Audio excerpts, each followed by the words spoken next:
Se ego é consciência, então o que será o inconsciente? Ou o que é a alma?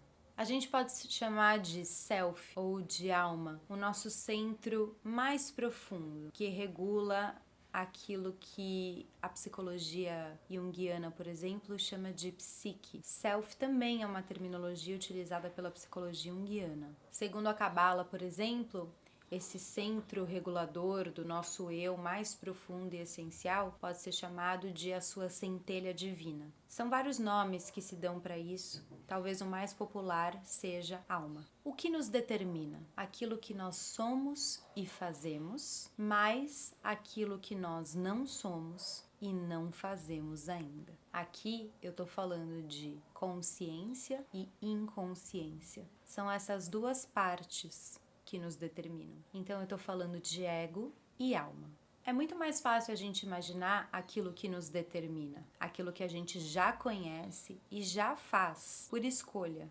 Nós somos de um jeito, fazemos algumas escolhas, temos alguns resultados, alguns satisfatórios, outros nem tanto, mas nós empreendemos aquela ação porque nós escolhemos aquilo. Você escolheu determinado prato num restaurante e você vai comê-lo. Você escolheu determinada carreira e você vai segui-la. Vai mesmo? Quantos de vocês aqui assistindo estudaram para ser uma coisa e na verdade são outra? Quantos de vocês aqui assistindo acharam que iam ser uma coisa e se tornaram outra?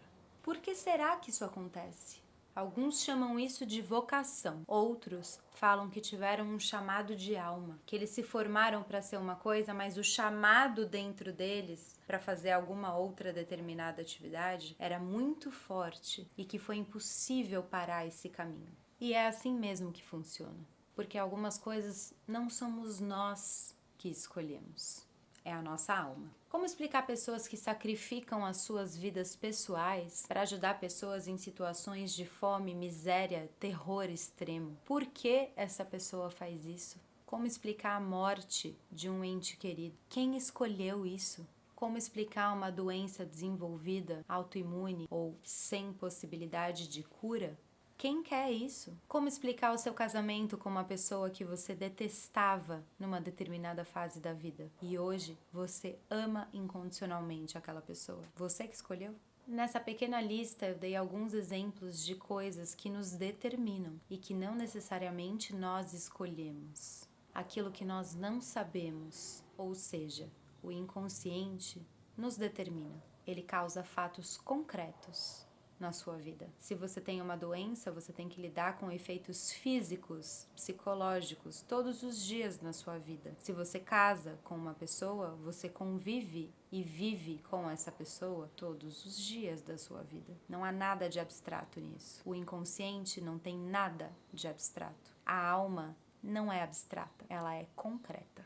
Toda relação, toda pessoa, física ou jurídica, tem uma matriz, um centro consciente e um inconsciente.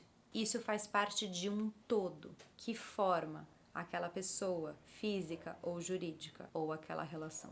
Tudo é feito de uma parte consciente e outra inconsciente, muito maior do que a consciente. Sua empresa, por exemplo, sabe dos conflitos e dos problemas que ela tem. Ela faz o possível e o impossível para administrá-los conscientemente, a fim de evitar perdas, riscos e danos. Gasta-se muito tempo fazendo um planejamento, por exemplo. Mas quando vira o ano, quando o conflito estoura, o planejamento já não serve mais. Sai fora do planejado. Acontecem coisas fora do esperado, coisas que a gente não sabia que poderiam acontecer. Ainda assim, aquilo que a gente não sabe, mas acontece, nos custa, às vezes de forma até invisível. Um conflito velado, ou seja, não dito pelas partes ou por uma das partes dentro de uma empresa ou entre pessoas, pode estourar e custar uma fortuna.